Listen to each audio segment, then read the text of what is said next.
Bonsoir à tous. Je vais vous parler ce soir d'un tract que voici.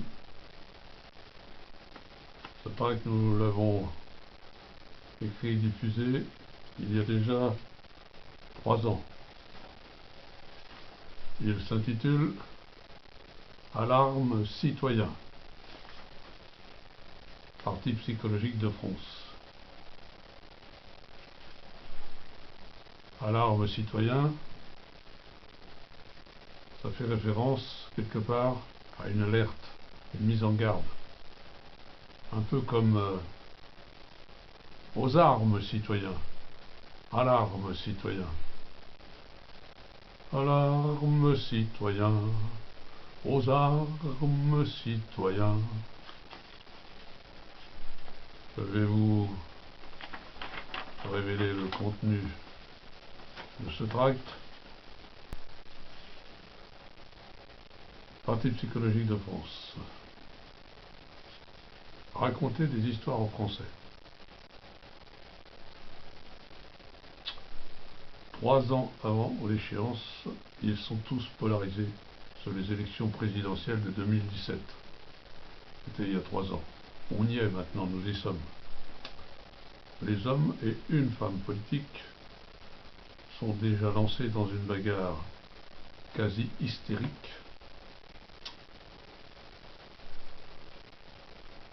Les conseillers s'agitent, les équipes se mobilisent, les médias sont lâchés. Voyez, braves gens, le cirque politico-médiatique va recommencer. Que vont-ils raconter? Que vont-ils raconter de nouveau aux électeurs pour les séduire une fois de plus? Des beaux discours, à n'en pas douter, de grandes envolées républicaines et des promesses insensées. Exemple, le revenu universel dont on parle tant aujourd'hui. Comment les problèmes qui n'ont pas su régler pendant les années précédentes, pendant 5 ans, pourraient-ils trouver leur solution aujourd'hui? Combien de rêves, combien d'illusions, combien d'espoirs déçus, une nouvelle fois. Tous ces jeux politiques sont stériles, ils n'apportent rien aux citoyens. Il est vraiment temps d'en changer. Urgent, nouveau paragraphe, urgent, il faut changer de paradigme. Pour Montesquieu, la démocratie reposait sur la vertu. Or celle-ci fait largement défaut à la classe politique. CF, DSK, Cahuzac, Pygmalion, Trierweiler, etc. Et depuis longtemps, la confiance est rompue.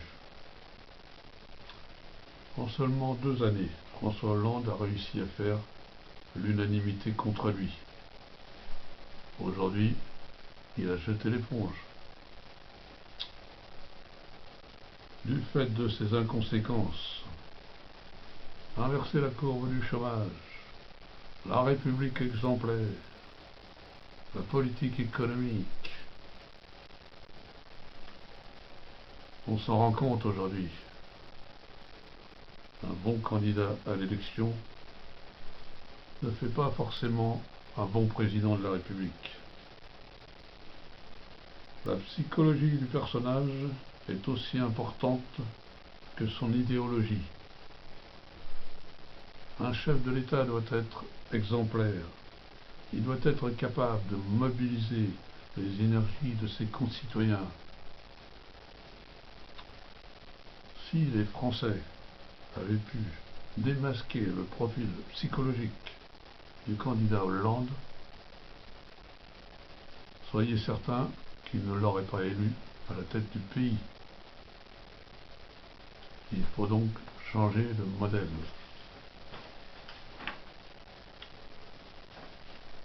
Nouveau paragraphe.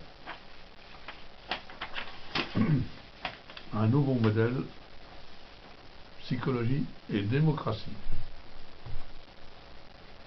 Dans notre système, le pouvoir est confisqué.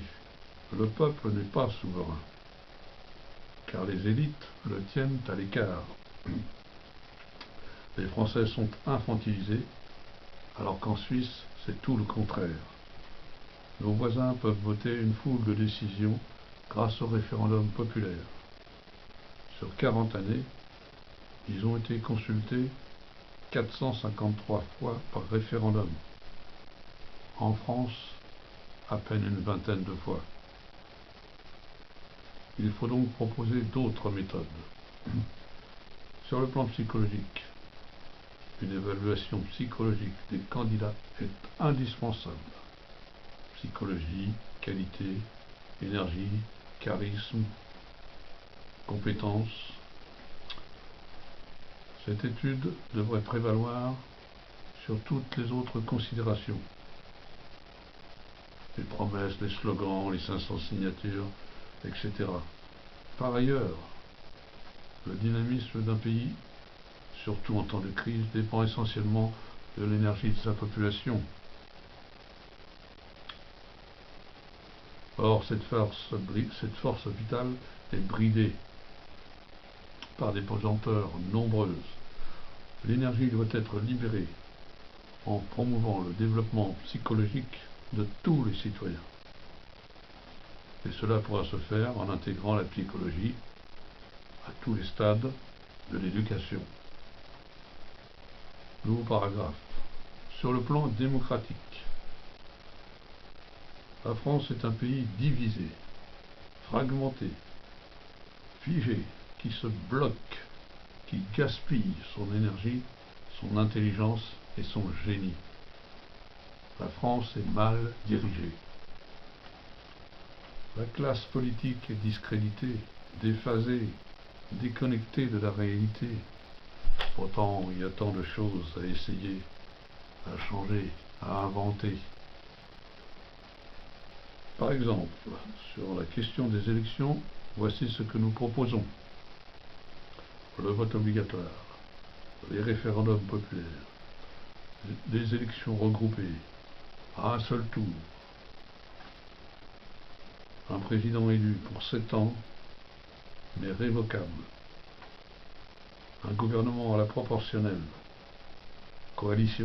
des coalitions, renouvellement du Parlement avec des jeunes en alternance, la société civile, compression au maximum des dépenses électorales, réduction importante du nombre d'élus avec obligation de siéger et de rendre compte, non-cumul des mandats, remise en cause du rôle des partis politiques, etc. Trop souvent, les hommes politiques nous manipulent. Nous nous sentons impuissants. Le but du Parti psychologique de France est de réduire cette problématique. Nous devons faire un pas décisif vers le progrès psychologique. Voilà, mes amis.